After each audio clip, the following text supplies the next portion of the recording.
করছে? চোর তো ভয় পাবেই ভাই, ভালো মানুষ।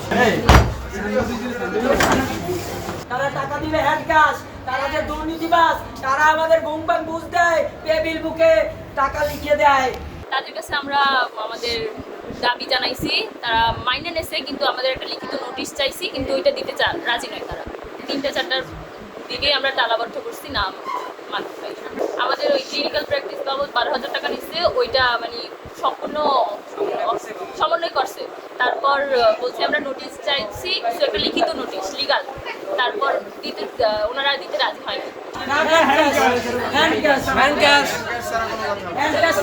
আমরা সাধারণ কোনো কর্মসূচিতে আছি না, অনশন কর্মসূচি বাস্তবায়ন করবো।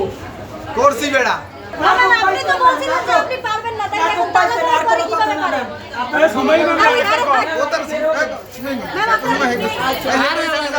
সময় বারো সুস্থ বেড়া, সময় বারো। আমরা ডিডব্লিউএফ নার্সিং কলেজের ব্যাংকে কত টাকা আছে এটা ইমিডিয়েটলি দেখতে চাই। যদি না দেখায়, যদি টাকা না দেয়, আমরা এখন টাকা চাই হ্যান্ড ক্যাশ। তারা টাকা দিবে হ্যান্ড ক্যাশ, তারা যে দুর্নীতিবাজ, তারা আমাদের ঘুম পান বুঝ দেয়, টেবিল বুকে টাকা লিখিয়ে দেয়। এতে কি তাদের ব্যাংক থেকে 1 টাকাও কমলো? কমে নাই। এখন আমরা তাদেরকে আটকাইছি, প্রিন্সিপাল ম্যাম তাদের অবরুদ্ধ করছি।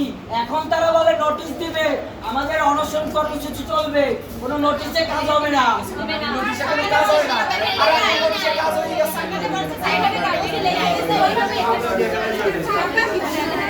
আমাদের প্রিন্সিপাল ম্যামকে জানাই যায় যে আমাদের টাকা যে সমন্বয় করলেন আপনারা, আমরা তো এটা মানছি, একটা খুশির সংবাদ।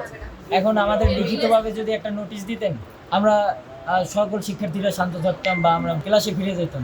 কিন্তু উনি আজকে আসার পরেও আজকেও নোটিশ দেয় নাই, গতকালকেও নোটিশ দেয় নাই। তো আজকে যখন নোটিশ দেওয়ার ব্যাপারে বলি, উনি বলতেছে ওনার নোটিশ, উনি যে সিগনেচার করবে সেই সিগনেচারের কোনো ভ্যালিডিটি নাই।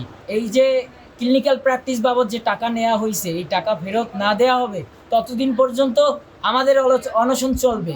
আর কেউ যদি নাও থাকে অনশনে, আমি অনশনে থাকবো যতদিন পর্যন্ত না দেয়। ক্লিনিক্যাল প্র্যাকটিসে টাকা নেওয়া হচ্ছে, সেটা সমন্বয়ের জন্য আমরা সেটা সমন্বয় অলরেডি করে দিয়েছি 25 তারিখ। এখন দাবি নিয়ে এসছে ওটা নোটিশ আকারে প্রকাশ করার জন্য। নোটিশটা আমাদের চলমান প্রক্রিয়া, কারণ আমরা তো আর কম্পিউটার সাথে নাই যে আমরা টাইপ করে বের করবো, ওটা কার্যক্রম চলতেছে নোটিশ দেওয়ার জন্য।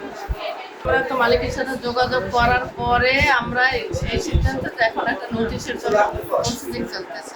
বলছে যে ম্যাডাম আমরা এখানে তালাবদ্ধ রাখি আর আমরা অনশনে যাচ্ছি, করে আটকেই গেছে। আমি যে ওদেরকে অনশন থেকে ফিরিয়ে আনবো বা বলবো, সেটাই তো করেই নেই। আপনার নাম কি? আপনি মমতাজ, প্রিন্সিপাল অ্যাক্টিং। এই রুমের ভিতরে কতজন শিক্ষক আছে? 5 জন বসা ছিলেন তখন তারা